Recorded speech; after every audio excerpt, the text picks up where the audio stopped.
For Bill Clark growing up in Binghamton, things weren't always easy.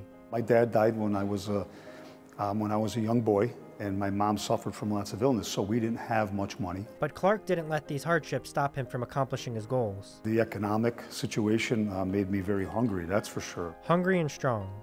At age 15, Clark played on Susquehanna Valley High School's varsity football team.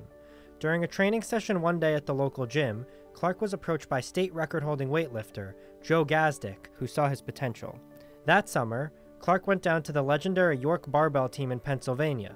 They were scouting weightlifters with potential to be Olympians. They said, look, you have all the tools that we think you do.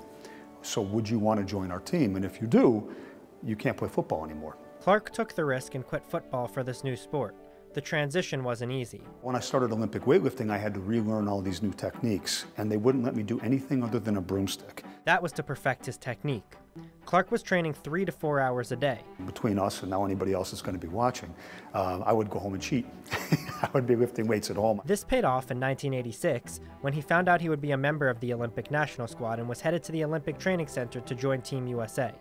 He won 3 gold medals as a member of the squad, but chose not to participate in the Olympic Games. So when I looked at where I was with Olympic lifting, I thought, do I want to go to the Olympics and place 20th? Or go to the Olympics and place 10th? Mentors convinced Clark to make the transition to another strength sport, powerlifting. When you hear the winner of the World's Strongest Man saying, you can be a world champion, you can break world records, well, I don't know why you would doubt them. They proved to be right. Clark broke and set over 170 state, national, and world powerlifting records, winning every title possible in the process, including world champion.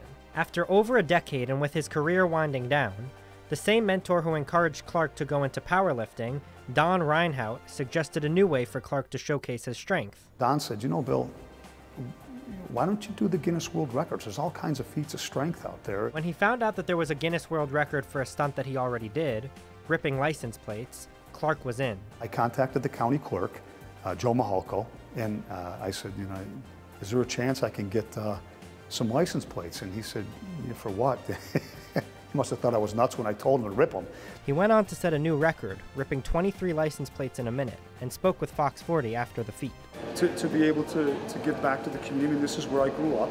And, going through my travels as an athlete, and, it's funny, you go all over the world, but still, this is my hometown. Clark still wasn't satisfied. 2 years later, he'd break his own record, ripping 29 license plates in 60 seconds. Try to take a license plate with your bare hands and rip it in half. I mean, that to me, I saw that the first time and I said, are you kidding me? And he goes on to do it like 28 more times. That's amazing. Clark clearly found his new passion, setting records for ripping decks of cards, sticking nails through wooden boards, and even bending railroad spikes. After a career filled with accomplishments, Clark has been devoting his time in the community as a teacher and a motivational speaker. Thank you so much. No, thank you very much. I appreciate it. Thank you so much. No, thank you. Love you. Have a good day. Thanks, you too.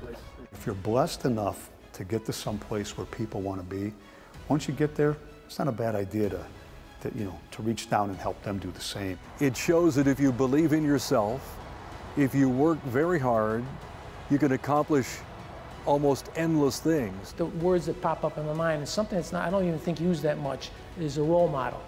I think in today's world, everybody wants something right away, and that's just not how champions are built. It's day by day, moment by moment even, grinding it out, decision by decision. You do that enough times, good things are coming.